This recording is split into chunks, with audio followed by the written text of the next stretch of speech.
The culture that developed out of late antiquity, becoming that of the Byzantine Empire, traces a continuous thread through the Middle Ages, and in some aspects continues to play a role in Eastern Europe today. In the earliest years of our period, the 3rd century AD, the Roman Empire dominated Europe and the Middle East. The boundaries of this empire stretched from the British Isles to the Euphrates, and from the Rhine and Danube to the North African coast.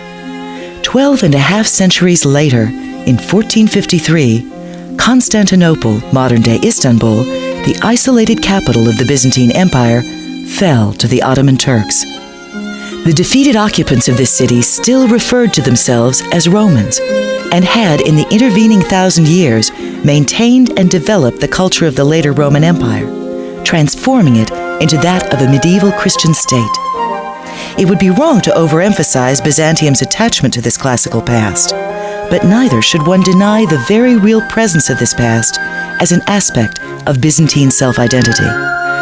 The emphatic rejections of innovation that were so common within Byzantine discourse mask the distinct and original developments of this classical tradition that Byzantium was to bequeath to both the Italian Renaissance and the Orthodox states of Eastern Europe. Byzantine society was an imperial society whose emperors continued an autocratic system of rule that had its origins in the reign of Augustus, the founder of the Roman Empire. The monopoly on power that this office represented was vigorously reasserted in the early 4th century by the Emperor Constantine. In particular, his reign witnessed a key development in late antique political theory. Rule by a single emperor was henceforth firmly linked to the monotheistic theology represented by Christianity. For Byzantium, the emperor was the vicar of Christ, ruling on his behalf and imitating him in the performance of his office. To support this ideology, an elaborate round of ceremony developed and became encoded in the life of Constantinople.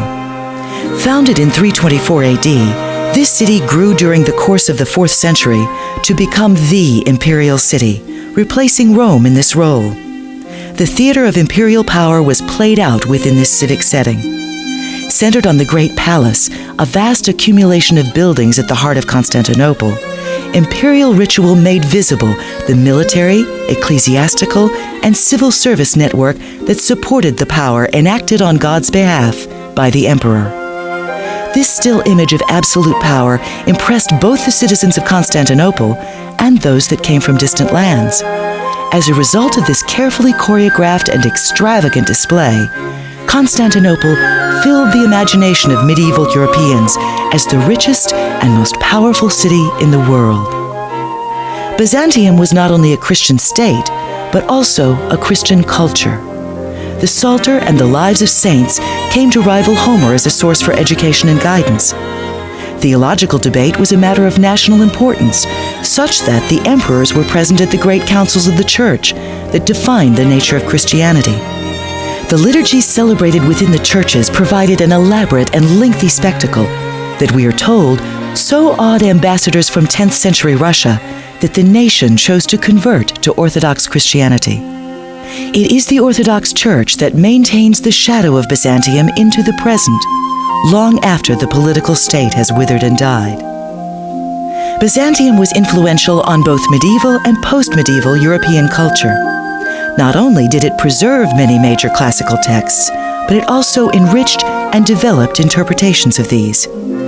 Itinerant Greek scholars such as Manuel Chrysoloras had a major impact on the nascent humanism of 14th and 15th century Italy.